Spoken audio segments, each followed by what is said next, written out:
बिस्मिल्लाहिर्रहमानिर्रहीम सल्लल्लाहु अलैहि वसल्लम। अल्लाह और उसके प्यारे महबूब के नाम से शुरू करते हैं। जैसे कि अभी सप्लीमेंट्री के इम्तहानात शुरू होने वाले हैं, तो उसकी तैयारी के सिलसिले में हम देख रहे हैं भाई, ये अप टू डेट पेपर्स हैं मेरे पास मैथमेटिक्स के प्लस। जैसे कि पिछली वीडियो में मैंने आपको क्वाड्रेटिक इक्वेशन की पहचान करवाई और साथ ही उसकी जो पहला मेथड था फैक्टराइजेशन, उसको सॉल्व किया। अब देखते हैं उस फैक्टराइजेशन के मेथड से यहाँ पर कितने क्वेश्चन आए हुए हैं। जैसा कि ये हमारे पास एक क्वेश्चन नंबर है 2, इसके कहते हैं solve by factorization. X square minus x minus 2 which is equal to 0। हमारे पास ये एक standard form of quadratic equation है। लिहाजा यहाँ पर हमने क्या किया, मैंने लास्ट टाइम भी बताया था, यहाँ पर ए हमारे पास 1 है क्योंकि कुछ नहीं है, और सी हमारे पास 2। तो 1 2 आर 2, तो इसका मतलब 2 1 आर 2 और 2 -1 किया तो ये हमारे पास -1 आ रहा है। तो लिहाजा ये हमारे पास बी आया इन दोनों के प्रोडक्ट के फैक्टर से। इनमें एक्स कॉमन है, X minus 2 plus X 1 common है, X minus 2। So can be written as ये अलहदा ये अलहदा। यहाँ से हमारे पास ये कोई। बच्चों देखें 23 टाइम्स की डेफिनेशन आ गई है। एन इक्वेशन ऑफ डिग्री 2 जो मैंने लास्ट टाइम बताई थी, an equation of the form in which a x square plus b x plus is equal to 0। ये हमारे पास क्वाड्रेटिक इक्वेशन है। तो देखिए बच्चों, इधर standard form of quadratic equation अगर हमने लिखनी है, जैसे कि ये 6 टाइम क्वेश्चन आया हुआ है, इसमें देखिए 3 और 7 नीचे डिनोमिनेटर में आपके पास मल्टीप्लाई है। या तो इस क्वेश्चन को आप इस मेथड से कर लें, जिस बच्चे को एलसीएम लेने में कोई मसला नहीं है वो तो इसको इजीली कर सकता है, लेकिन जिस बच्चे को एलसीएम लेने में प्रॉब्लम आती है तो उनके लिए मैंने एक ही हल है छोटा सा। उसके लिए मैंने इस क्वेश्चन को कुछ यूं सिंप्लीफाई करना है कि मतलब देखें, जैसे कि ये क्वेश्चन नंबर 4 में वो बताता है हमारे पास कि अब देखें विदाउट एलसीएम हम किस तरह से इसको ट्रीट करें। तो हमारे पास यहाँ पर क्वेश्चन आता है, देखें हमारे पास क्वेश्चन है जिसमें हमने लिखा हुआ है x square plus 4 divided by 3 minus x over 7 which is equal to 1। बच्चों मैं तो स्टूडेंट्स को सिंपल कहता हूँ कि मैथमेटिक्स बहुत ईजी है, सिर्फ हमें सीखने की एक जज्बा रखना है अपने अंदर सीखने का। देखिए डिनोमिनेटर में 3 आ रहा है, आप 3 से मल्टीप्लाई कर दो, multiplying 3 on both sides. 1 by 1 step करें, बहुत ईजी है mathematics. 3 into x square plus 4 divided by 3 minus 3 into हर वैल्यू से ये 3 मल्टीप्लाई हो जाएगा 7 which is equal to 3 multiply by 1। ये 3 और ये 3 कैंसिल, यहाँ पर हमारे पास गया एक्स स्क्वायर प्लस 4 और ये बन गया माइनस का 3x over 7 which is equal to 3 1s are 3। Students इसके बाद देखिए, अगर मैं नेक्स्ट आपको दिखाऊं, अगर हमने क्योंकि इसी को ही सॉल्व करना है तो मैं लिहाजा अगर आगे देखना चाहूँ तो देखें, जैसे कि वहाँ पर मेरे पास बना था x square plus 4 minus 3x over 7 which is equal to 3। अब देखिए नीचे 7 आ रहा है, multiplying 7 on both sides. multiplying 7 on both sides। देखिए 7 which is multiplied by x square, 7 which is multiplied by 4, 7 which is multiplied by 3x over 7 and last one is 7 multiplied by 3। ये बन गया 7x square प्लस 28, ये 7 और ये 7 cut गया तो minus का 3x which is equal to 21।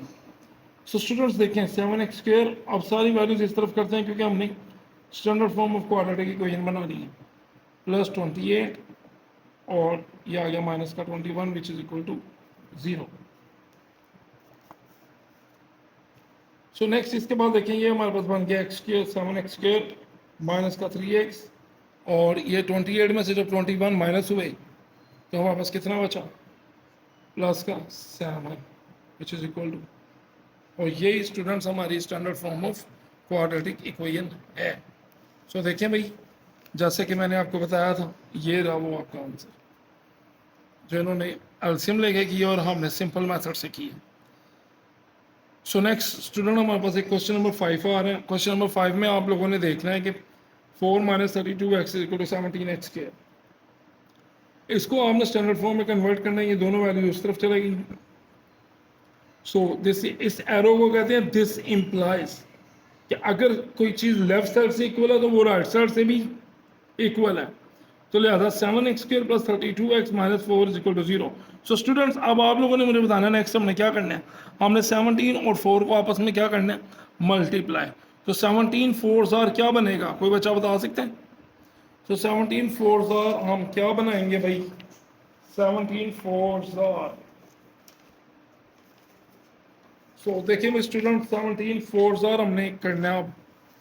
सो उसके लिए देखते हैं भाई 17 4 आर क्या बनता है। हमारे पास अब हमने देखना है भाई 17 और 4 को अगर मल्टीप्लाई किया जाए तो क्या बनता है।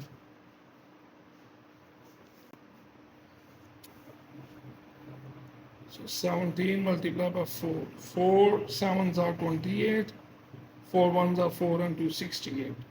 So बच्चों 68 के अब हम ढूंढेंगे पेयर्स। जैसा कि मैंने बताया 64 हमें किस तरह मिला, A क्रॉस C से। सो 68 1 के टेबल पे 68 भी आता है, 2 के टेबल पे 34 पे, 3 के टेबल पे नहीं आता, 4 के टेबल पे आएगा, 4 1 4 एंड 4 7 आर 28। अच्छा तो बच्चों फाइंड क्या करना है, अभी हम वो भी देख लें कि हमने ऐसा पेयर देखना है कि 32 आ जाए। तो 32 तो अल्लाह खैर करे हमारे पास 2 और 34 के पेयर से मिल चुका हुआ है, क्योंकि देखिए 34 minus 2 is equal to 32। So it's mean अगर मैं इसी क्वेश्चन की तरफ वापस जाऊं, अपने जो क्वेश्चन इंपॉर्टेंट है हमारे पास, हमें लिखा हुआ है 17x स्क्वायर प्लस 32x और माइनस का 4 विच इज इक्वल टू 0। सो देखिए भाई, ये हम लिखेंगे 17x स्क्वायर, इसको हम लिख सकते हैं प्लस का 34x माइनस का 2x माइनस का 4 विच इज इक्वल टू 0। सो देखिए भाई, इनमें मैं कॉमन लेता हूँ, अगर 17x कॉमन आ जाए मेरे पास तो अंदर बचता है x प्लस 34 कितने पे आता है 2 पे।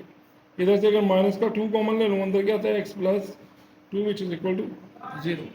सो नेक्स्ट देखें, आपने क्या करना है, कॉमन क्या आएगा x प्लस 2, और इधर हमारे पास क्या कॉमन आएगा 17x minus 2 which is equal to 0। तो क्या लिखेंगे, can be written as. So यहाँ से हमारे पास क्या बना है, x plus 2 which is equal to 0 और 17x minus 2 which is also equal to 0। x किसके बराबर आ गया हमारे पास, 0 minus 2, x is equal to आ गया माइनस 2,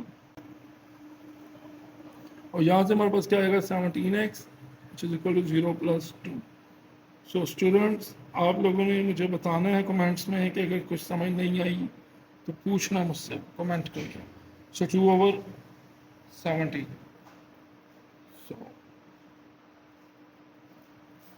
सो देखें, इनमें छोटा कौन है, जाहिर सी बात है जिसका डिनोमिनेटर बड़ा है फ्रैक्शन छोटी है। सो 2/17 हमारे पास बहुत छोटी वैल्यू है, और लेकिन आपके जितने भी क्वेश्चन एग्जाम में आ चुके हैं वो हम डिस्कस कर रहे हैं। अब इसके बाद आता है question number 7, 5x square minus 7x is equal to 2। So इसको आप लोगों ने खुद ही देखना है किस तरह से ये सॉल्व होगा।